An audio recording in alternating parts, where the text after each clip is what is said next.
Sejam todos bem-vindos. Como estão vocês? Melhor dia, vamos que vamos. Crescendo na graça e no conhecimento do Papai. Esse é o tema, queridos. O amigo do esposo. Este é o tema que nós iremos compartilhar aqui nessa manhã, nesta noite, nesta tarde. Eu não sei a hora que você irá ouvir esta mensagem. Vocês que estão aqui agora ao vivo, terça-feira, 9 horas da manhã, né? Atrasei um pouquinho aí, né? Mas vamos que vamos. Então, esse é o tema, o amigo do esposo. Vamos ao livro histórico de João. Obrigado a vocês que já estão aí no like, nos comentários, tá bom? Compartilhem e vamos que vamos. Livro histórico de João. Vamos lá, livro histórico de João, capítulo 3, versículo 29 e 30. Livro histórico de João, capítulo 3, versículo 29 e 30. A tradição religiosa chama evangelho, né? Evangelho de João, evangelho de Marcos, evangelho de Mateus, evangelho de Lucas. O que acontece é que evangelho só existe um, e é de Cristo. Então, não existe evangelho de Paulo, não existe evangelho de João, não existe evangelho de Barnabé, não existe evangelho de Apolo, não existe evangelho de Pedro, mas as pessoas, pelo costume, né, pela tradição religiosa, eles abrem as Bíblias e encontram ali Evangelho segundo escreveu Marcos, Evangelho segundo escreveu João. Só que Evangelho é boas novas, boas notícias. E o que a narrativa dessas pessoas aqui é acerca do ministério de Jesus de Nazaré, os feitos ali que Jesus de Nazaré estava ali cumprindo a lei. Então nós chamamos de livro histórico, né? Um ponto de vista ali dos irmãos daquela época. O livro de Atos dos Apóstolos, né? Atos dos Apóstolos também não é evangelho. O evangelho ele só nasce depois da morte e ressurreição de Jesus. Então, quem começou a anunciar o evangelho, as boas notícias, as boas novas, o evangelho da graça de Deus, foi o apóstolo Paulo. Os outros apóstolos, eles anunciavam a mensagem do reino de Deus, apontava para o reino que seria estabelecido, ou seja, o governo de Cristo seria estabelecido na terra. Agora veio o evangelho, né, que são as notícias boas ou as boas novas deste reino. O evangelho traz a mensagem do reino de Deus. Por isso que não tem como dizer assim, eu estou no reino de Deus, mas o reino de Deus ele só é manifesto pelo conhecimento do evangelho. E não tem como você estar vivendo o evangelho e não estar no reino de Deus. Quem crê no evangelho, quem vive o evangelho da graça de Deus, naturalmente está desfrutando desse governo do reino de Deus. Quando o irmão da religião X ou Y, ele diz assim, buscar em primeiro lugar o reino de Deus, porque Jesus de Nazaré falou em Mateus, buscar em primeiro lugar o reino de Deus e a sua justiça, essas pessoas não estão vivendo o evangelho, porque o reino já foi estabelecido. E quando você conhece o evangelho, você se apropria das bênçãos deste reino. Você já está debaixo desse governo, que é um governo espiritual. Então, quando as pessoas buscam ainda esse reino, que o próprio Jesus dizia, o reino de Deus estará em vós, ou entre vós, dentro de cada um de nós. Então, quando as pessoas ainda estão buscando esse reino, é porque as pessoas não conhecem o evangelho do reino de Deus, tá bom? Então, vamos lá. O amigo se alegra com o esposo. O convidado se alegra com o banquete, né, do esposo. João, capítulo 3, versículo 29 e 30. Vamos à leitura. Diz assim, disse João Batista, né? Aquele que tem a esposa é o esposo, mas o amigo do esposo que lhe assiste e o ouve, alegra-se muito com a voz do esposo. Assim, pois, já a minha alegria ou o meu gozo está cumprido. 30. É necessário que ele, o esposo, cresça e que eu, o amigo do esposo, diminua. Foi o que falou João Batista. Então, o que acontece aqui? Dentro desse contexto, João Batista estava cumprindo o seu ministério profético. João foi o último apóstolo da lei. E a mensagem que João trazia era o batismo do arrependimento. Então, o batismo do arrependimento era uma tipologia de uma mensagem preparando o caminho para o Messias Salvador. Então, João Batista, ele batizava, né, o batizador, ele batizava e anunciava que o reino estava chegando, estava às portas, estava próximo. E aí ele prepara ali o caminho do Senhor e o Senhor chega ali para começar o seu ministério e, naturalmente, estabelecer a nova e eterna aliança no derramar do seu sangue na cruz. Então, Jesus, ao se manifestar, ele era ali a noiva, né? o candidato a esposo. Então, quando um homem e uma mulher começam a se conhecer, começam a se relacionar, a conversar, eles começam a namorar, e ali eles estabelecem um compromisso. Não é isso que acontece? Então eles trocam ali as alianças e aí eles ficam o quê? Noivos. Até o dia do casamento. Jesus de Nazaré, ele era o candidato, né? Ele era o noivo ali da noiva, né? Claro que seria a igreja. João Batista, ele era o convidado dessa festa, ele foi o convidado dessa festa, desse banquete. E ele era amigo do esposo. Geralmente, quando eu me casei, eu convidei alguns amigos, né? Geralmente, os amigos se alegram com a felicidade de quem? Da noiva e do noivo, não é isso? Então os amigos se alegram. Se é amigo, deve se alegrar, né, irmão? Então eu convidei algumas pessoas para o meu casamento. Convidei ali os amigos. E, por certo, os amigos estavam felizes, né? O noivo estava feliz, a noiva estava feliz. Então os amigos também que foram convidados estavam ali felizes. Agora, quem é mais importante em uma festa de casamento? São os amigos do esposo? Você vai para uma festa de casamento ver o amigo? Você vai para uma festa de casamento ver o vizinho? Não, geralmente a expectativa, você vai em uma festa de casamento, você vai ver a noiva e o noivo, não é isso? Então João Batista era o amigo do esposo. Ele foi ver o quê? Ele foi convidado para este casamento. Para esse que seria o princípio ali, né? De um relacionamento de Cristo com a igreja. Então João estava alegre porque ele era amigo do esposo e ele foi convidado para a festa. João estava alegre porque João estava preparando, ornamentando, por assim dizer, a Israel, a noiva, né? Que a igreja não é noiva de Cristo, tá abençoado? Como assim, irmão Elson? Não, a igreja não é noiva. Quem era noiva de Cristo era Israel. Israel era noiva de Cristo. Então, quando João chega, né? João começa ali a preparar a noiva. Né? João chama a noiva, né, para o arrependimento ali, pelo batismo nas águas. João começa a dar um banho, né? Olha que coisa, né? Que analogia. João dá um banho na noiva, João prepara a noiva, João faz o cabelo da noiva.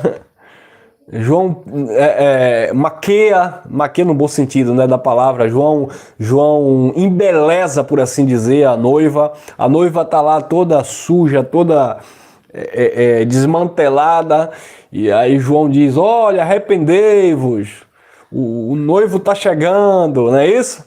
O rei, no dia do casamento, está próximo. Então João vai lá dar um banho na noiva Israel. Israel tá ali toda linda, toda bela, preparada para o dia da festa. Só que tinha algumas pessoas que chegaram para João e disseram assim: João, você está aí dando banho na noiva, você está aí limpando a noiva, né, por meio da água, né? A noiva foi purificada no sangue, tá? Mas João estava ali já dando um trato, né? Dando um embelezamento, por assim dizer. E aí chegaram alguns e disseram assim: João, você está com tanto cuidado da noiva, só que o noivo chegou aí, rapaz, estão todo mundo te largando e seguindo a ele. Não é isso? É o que aconteceu aqui no contexto, né? Tá todo mundo aí, João, te deixando agora, você que estava dando banho aí na noiva, ajeitando a noiva, cortando a unha da noiva, fazendo o cabelo da noiva. A noiva tá te deixando aí agora, tá seguindo aí Seguindo quem? O noivo. Aí João disse: não, eu não tenho ciúme. Eu sou amigo do noivo. E o amigo do noivo se alegra com o noivo. É o 29. Aquele que tem a esposa é o esposo. Ou a noiva nesse contexto ainda, né? Mas o amigo do esposo, ou amigo do noivo, que lhe assiste e o ouve, alegra-se muito com a voz do esposo. Assim, pois, já está cumprido o meu gozo, a minha alegria. É necessário que ele, o esposo, cresça, o noivo cresça, e que eu, que sou amigo, diminua, porque a festa é para ele. O banquete é para ele. Nós somos convidados, disse João. Mas o dono da festa é ele. Então, eu preciso me alegrar com a voz dele. Você sabe qual é o problema hoje da igreja, né?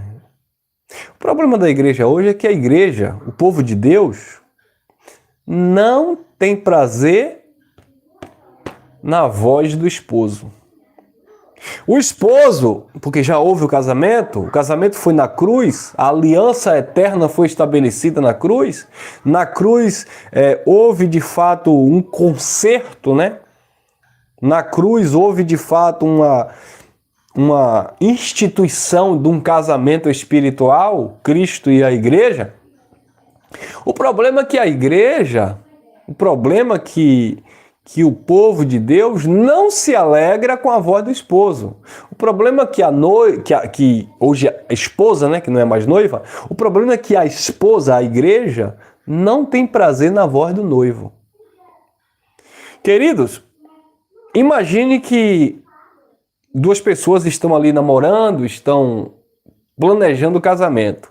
E aí aquela coisa, né, aquele romantismo todo, aí depois se casaram. Aí depois assim a esposa olha pro marido e diz assim: ih, rapaz, onde eu amarrei meu jegue? Aí até a voz do esposo já incomoda a esposa.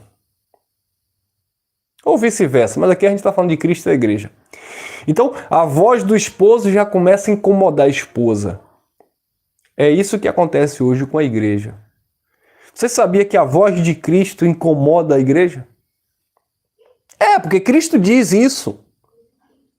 Cristo disse na cruz: tetelestai, está consumado, o casamento foi realizado. Mas a esposa questiona. O apóstolo Paulo disse: olha, vocês estão perfeitos nele, que é o cabeça de todo principado e potestade. Vocês estão perfeitos no esposo. Mas a igreja ainda questiona. Não, porque eu estou em pecado, porque eu estou suja e só o sangue de Jesus para me limpar, e não limpou ainda. Não, é porque... Mas o esposo disse que vocês já estão perfeitos. O esposo disse que vocês estão completos, que vocês estão plenos, que vocês estão abençoados, que vocês são salvos, que vocês são filhos. Vocês precisam ter prazer na voz do esposo. Mas a igreja não tem prazer na voz do esposo, porque o esposo diz que santificou com sangue, mas a esposa quer se santificar pelo jejum. O esposo diz que aperfeiçoou, que purificou, que sarou, que curou a noiva. Mas a noiva está indo atrás do amigo, está indo atrás do pastor, para que o pastor venha passar uma receita religiosa, para que ele venha se sentir abençoado, se sentir salvo, porque o que o esposo fez na cruz não foi o suficiente, então eu preciso correr atrás de alguém. Não, abençoado. Você precisa olhar para aquilo que o esposo fez. Você precisa obedecer aquilo que o esposo executou por você. Eu preciso me sujeitar naquilo que o esposo realizou. Eu preciso acreditar naquilo que o esposo concluiu, consumou. Senão, eu vou sempre ficar atrás de coisas, de situações, porque eu não valorizo aquilo que foi feito pelo esposo. João disse, não, eu sou amigo. E eu me alegro com a voz do esposo. Eu me alegro com aquilo que ele diz. A igreja não se alegra com o que Cristo diz. A igreja não se alegra, não tem prazer naquilo que Cristo fez. Porque está sempre procurando sacrificar no altar. Buscar o esposo no monte quando o esposo já habita em você. Buscar o esposo em um templo, em um local específico, em um congresso de avivamento, e o esposo olhando e dizendo, será que o que eu fiz não foi suficiente? Quem está entendendo? Então João disse, olha, eu sou amigo do esposo e eu me alegro, eu tenho prazer na voz dele. Assim a minha alegria já está completa. A nossa alegria é saber que a obra de Cristo foi perfeita. A nossa alegria é saber que o casamento foi realizado na cruz. A nossa alegria é desfrutar com Cristo desse banquete perfeito que já foi realizado. E não ficar aí ainda se vendo como noiva que ainda vai se casar. Não, meus irmãos. A igreja já casou com Cristo. E quem disse isso? Olha o que disse o apóstolo Paulo em 2 Coríntios. O problema é que a igreja se corrompe, tem adulterado, né? 2 Coríntios capítulo 11, diz o apóstolo Paulo, segunda carta aos Coríntios, capítulo 11, versículo 2 em diante.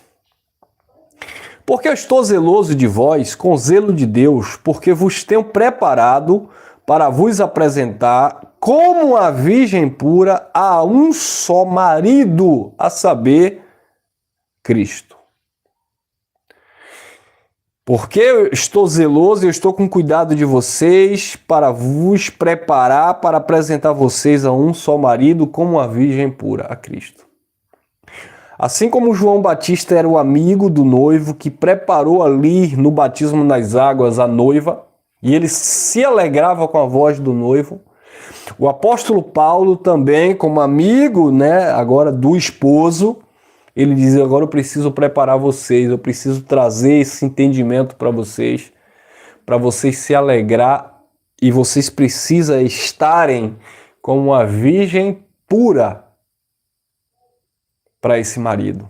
Vocês não podem ser tocada por outro marido ou por outro noivo, vocês só pertencem a Cristo.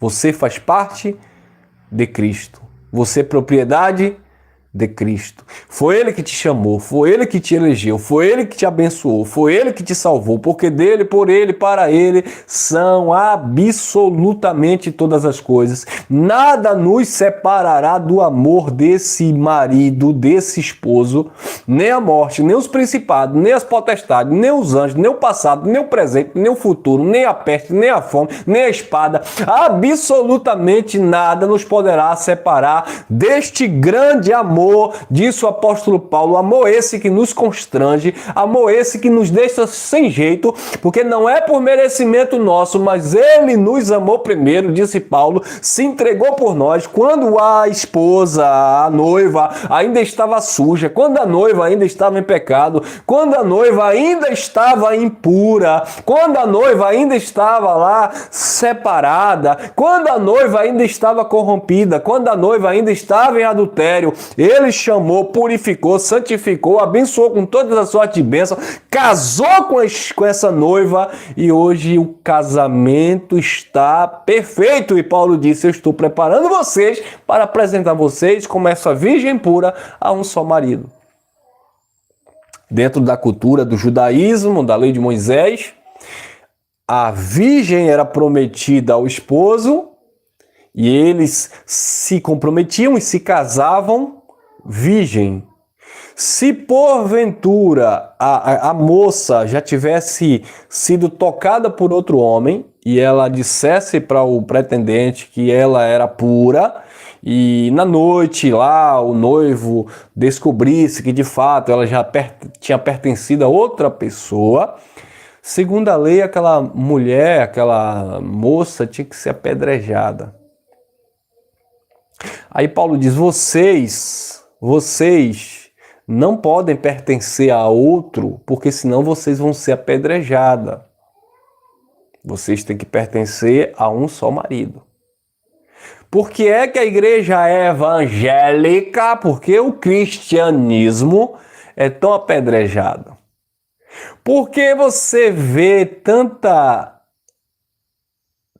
descrença por meio das pessoas na igreja hoje? Porque você vê uma igreja corrompida, uma igreja adúltera, uma igreja que está se prostituindo com a politicagem, uma igreja que está se prostituindo com os mandamentos de homens, uma igreja que está se prostituindo com doutrinas várias e estranhas, é uma igreja que não se mantém pura em Cristo, é uma igreja que tem se corrompido. Então, quando você fala hoje de Cristo, fala do Evangelho, muitas pessoas olham e dizem assim, vocês pensam que são melhores do que os outros. Porque vocês querem ser bonzinho, mas é tudo corrupto, é pastor ladrão, é cão guloso, são crentes envolvidos com corrupção, são crentes que compram e não pagam, são crentes que não têm palavra. Por quê? Porque esta igreja que deveria estar olhando para Cristo, se vendo perfeita, se vendo abençoada, dominando as suas paixões, sabe? Entendendo que tudo é lícito, mas nem tudo convém. Esta igreja não tem se comportado de uma forma digna de uma esposa ou de uma virgem pura que pertence a um só marido. E aí um diz, eu sou de Paulo, outro diz, eu sou de Pedro, eu sou do bispo não sei quem, eu sou do apóstolo não sei quem, eu sou do pastor não sei quem. Então não é de Cristo, não pertence a Cristo, não vive para Cristo, porque vive para o pastor presidente, vive para o ancião, vive para o padre, vive para o papa, se submete às diretrizes e os mandamentos dos homens, mas não se sujeita a Cristo. Então ela não se vê casada, perfeita e abençoada, adornada, purificada, não. Ela se vê em falha, em pecado. Por quê? Porque ela olha ainda está corrompida na mente. Mas Paulo disse, eu luto para apresentar vocês como uma virgem pura a um só marido, perfeitos no entendimento. Olha o que diz o apóstolo Paulo também em Efésios, na carta aos Efésios, no capítulo 5, no versículo, Paulo ainda falando nesse contexto de casamento, Paulo fala assim, no capítulo 5, no versículo 23 em diante, Paulo diz assim, porque o marido é a cabeça da mulher, como também Cristo é a cabeça da igreja, sendo ele próprio o salvador do corpo. Versículo 24. De sorte que, assim como a igreja está sujeita a Cristo, assim também as mulheres estejam em tudo sujeitas a seus maridos.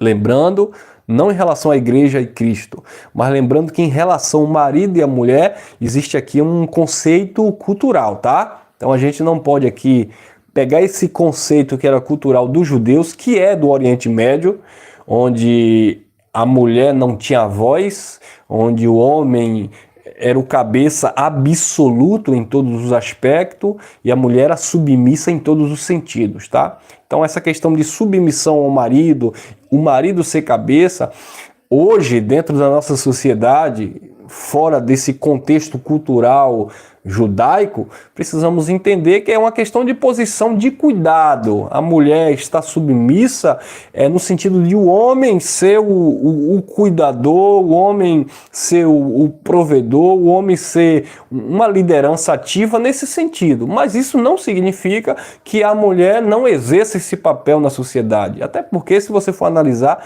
existem muitas mulheres que têm sido cabeça nesse sentido de trabalho, de desenvolvimento, em todos os aspectos você vê as mulheres se destacando hoje. Então eu não posso pegar esse contexto cultural, até que machista, né, do Oriente Médio e atribuir hoje como a igreja evangélica faz. Não, porque a mulher tem que estar sujeita ao marido, e aí esse marido pensa que a mulher está sujeita, ele pode até bater, pode ofendê-la, pode machucar, e mesmo assim a mulher tem que sofrer calada, porque biblicamente falando, ele é o cabeça e a mulher precisa se sujeitar a isso. Então precisa entender aqui um contexto cultural daquele povo do Oriente Médio, tá?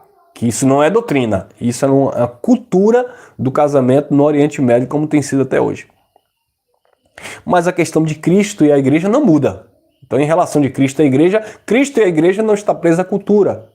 Cristo e a igreja não está preso a um conceito humano. Então é por isso que muitas pessoas pegam a Bíblia e distorcem, porque diz assim, mas é porque dentro daquela cultura, e mistura. Não, uma coisa é uma cultura machista, uma cultura local, uma cultura oriental, e outra coisa é um mandamento de Deus, chamando o povo a viver, né, de fato, a fé. E aí onde muitas pessoas dizem assim, não, mas um exemplo que eu vou dar, não, mas porque naquela sociedade a mulher que era pega em ato de adultério, ela era apedrejada pela lei. Hoje ela vai ser apedrejada? Não, até porque não existe essa lei no nosso país. Era uma lei lá civil, dada por Deus a Moisés. Mas por que ela não vai ser apedrejada?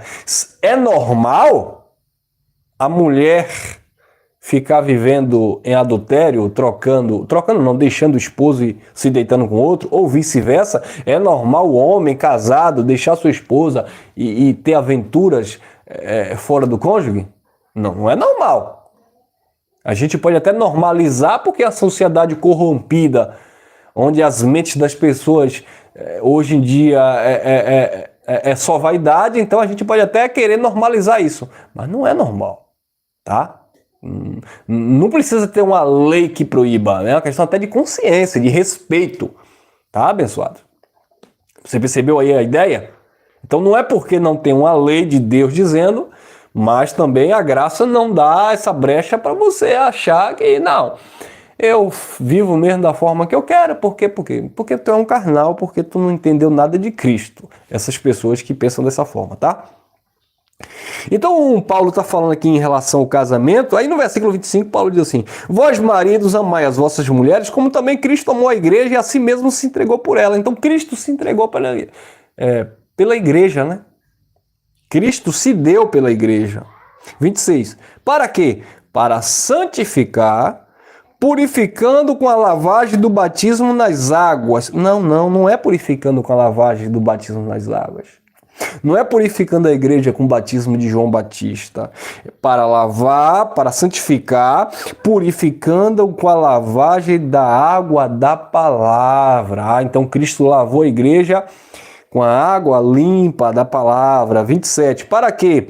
Para apresentar a si mesmo, não é para apresentar o pastor. O problema da religião é que a religião quer que você se apresente ao pastor, ao padre, o líder, santo, perfeito, crente, religioso. Não, o chamado é para que você se apresente a Cristo. E como você vai se apresentar a Cristo?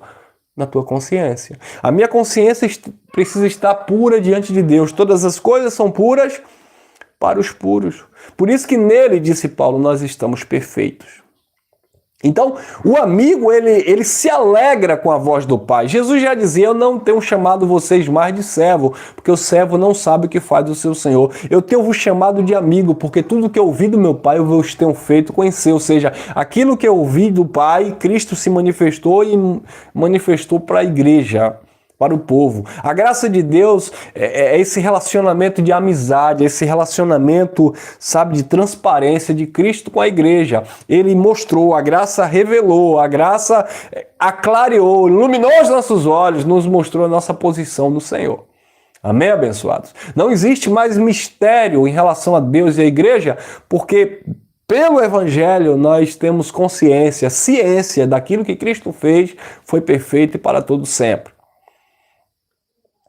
Versículo 27. Para apresentar a si mesmo igreja gloriosa, sem mácula, nem ruga, nem coisa semelhante, mas santa e irrepreensível. Então essa é a igreja. E o povo de Deus, os amigos, os filhos, abençoados com todas as sortes de bênção, os espíritos aperfeiçoados em amor, se alegra com a voz do Criador, se alegra com a voz do Espírito, se alegra com esse relacionamento, se alegra com este casamento, não fica desejando alguém de fora, não fica desejando um relacionamento extraconjugal, ele não fica desejando um profeta que adivinha o número do chassi do carro. A igreja, a esposa que se alegra com o noivo ou com o esposo, que é Cristo, a igreja que está bem casada, que está purificada, santificada, adornada, sem mancha, sem ruga, nem coisa semelhante, essa igreja tem prazer exclusivamente em uma intimidade com seu marido. Ela não fica olhando um outro marido que tem ali na esquina, ela não fica olhando um outro marido que passou, ou um outro engraçadinho que passou lá. Não, ela só olha para o marido que é Cristo. Ela só olha para o Criador, ela só olha para o Eterno. Mas aquelas que ficam se relacionando com um e com o outro, uma hora diz, eu sou pentecostal, eu era da igreja da pomba, agora eu sou da igreja do apóstolo do chapéu, eu sou aquele que diz assim, minhas ovelhinhas, não, eu sou daquele do mala cheia, outro, não, eu sou de Roma, não, eu sou do ancião, não, eu sou daquele que não doa sangue, não, eu sou daquele que coloca o véu na cabeça, não, eu sou daquele que guarda o sábado, não... Eu sou de Paulo, eu sou de Apolo, eu sou de Pedro, eu sou de Cristo. Como assim? Prostituição. Corrompida no entendimento, não se alegra com a voz do esposo. Amém, abençoados? Ficamos por aqui. Espero vocês às 19 horas, permitindo o marido, o esposo.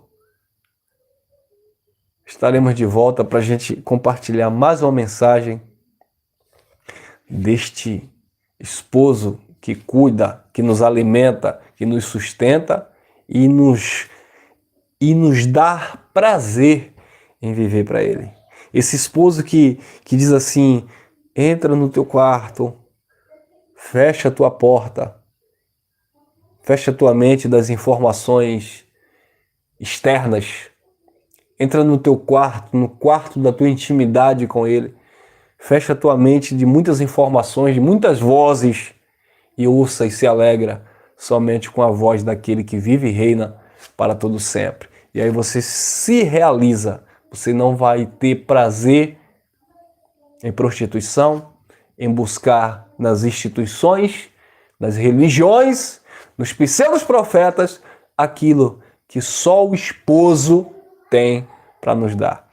Graça e paz, graça eterna. Antes de sair, deixa teu like quem não deixou ainda e compartilha aí à vontade para que essa mensagem corra e chegue nos corações daqueles que verdadeiramente receberão essa palavra para a glória de Deus. Fui! Até o próximo encontro.